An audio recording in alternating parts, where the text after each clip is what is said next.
doula substitui a enfermeira? E aí o que eu sempre digo é o seguinte, a enfermeira é o médico obstetra natural, tá? Só para a gente entender um pouco.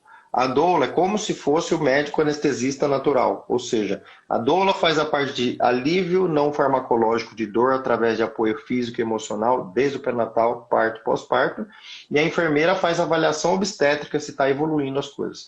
O que ocorre é que, assim, as doulas têm muita prática de saber em que fase a gestante está, porque justamente por elas não examinarem, elas treinam mais, né, Jenny, de ver o que está acontecendo, né? E aí, resgatando uma pergunta aqui que a pessoa falou, fala aí quais são os sinais que eu não entendi e tal.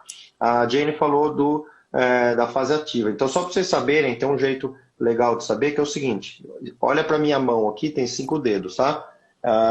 E a altura dos dedos ela costuma dar certo em relação às fases. Essa fase aqui é a fase de pródromos, aí você tem a fase latente que vai subindo, a fase ativa que é o power do trabalho de parto, depois você tem a fase expulsiva que dá uma caída e depois você tem o parto da placenta que é lá na frente. Então, essas fases são o seguinte, os pródromos, eles são fora do trabalho de parto, tá? Eles são um ameaço de trabalho de parto, que vai, que não vai, às vezes nem é, às vezes acontece 10 dias antes do parto, né?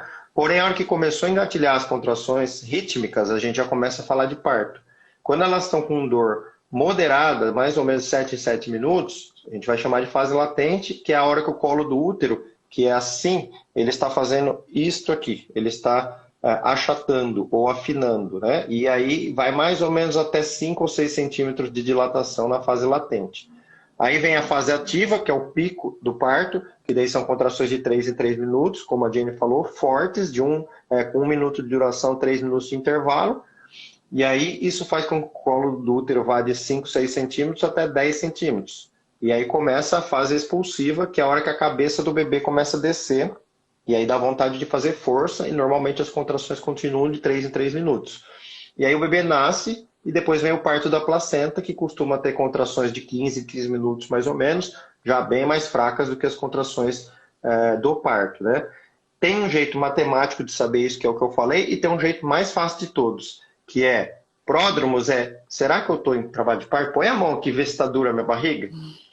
Fase latente fase ativa e fase expulsiva Então, pelo comportamento, né, Jane, dos sintomas de como a pessoa tá, dá para saber. E nisso a doula ajuda muito, porque ela tem muita prática em saber isso. Mas não substitui a função da enfermeira. No dia que eu descobri